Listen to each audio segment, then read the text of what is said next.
This picture shows volunteer troopers from the East Yorkshire Yeomanry on parade in Sewerby Park. But despite this picture, Sewerby Hall, unlike many country houses, has no particular military tradition.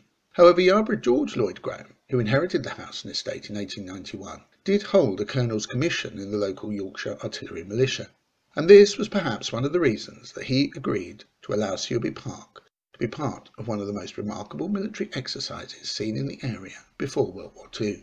In 1893, 2,500 volunteer soldiers from the West Yorkshire Brigade, comprising the Huddersfield, Skipton, Bradford and York Rifles, held their Whitsun Camp in Bridlington.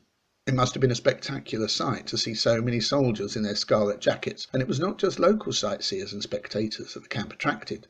The North Eastern Railway Company laid on special excursion trains from the West Riding for people to come and look. The military high point of the week was to be a mock battle.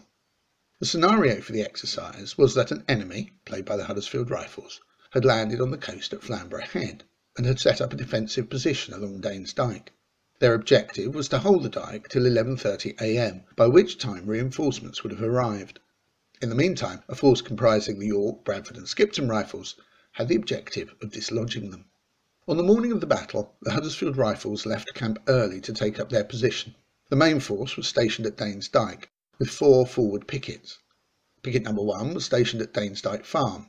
Number 2 was on the left flank and took up a position in Sewerby Park. This was almost certainly in the area of the modern woodland walk and golf course. Number 3 was just to the north of the Flamborough Road, probably in Martin Manor Farm, and number 4 on the right by Flamborough Station.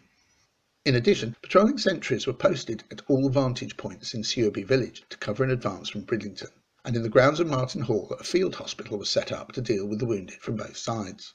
The first shots in the battle were exchanged at around 11 a.m, as the York and Bradford Rifles made a frontal attack on the Huddersfield defences.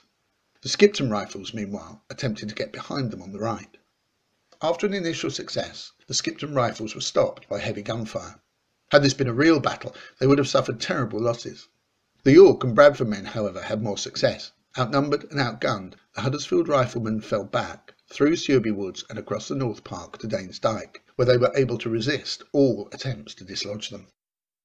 The battle ended at 11:40. The Huddersfield Rifles had held the dyke for 10 minutes longer than they needed. The decision of the umpires as to who had won the day is not recorded, but it was probably the Huddersfield Rifles, as they had successfully held the dyke. As for the men, they were all given half an hour's rest, a lunch of bread, cheese and beer, or ginger beer, before being marched back to camp.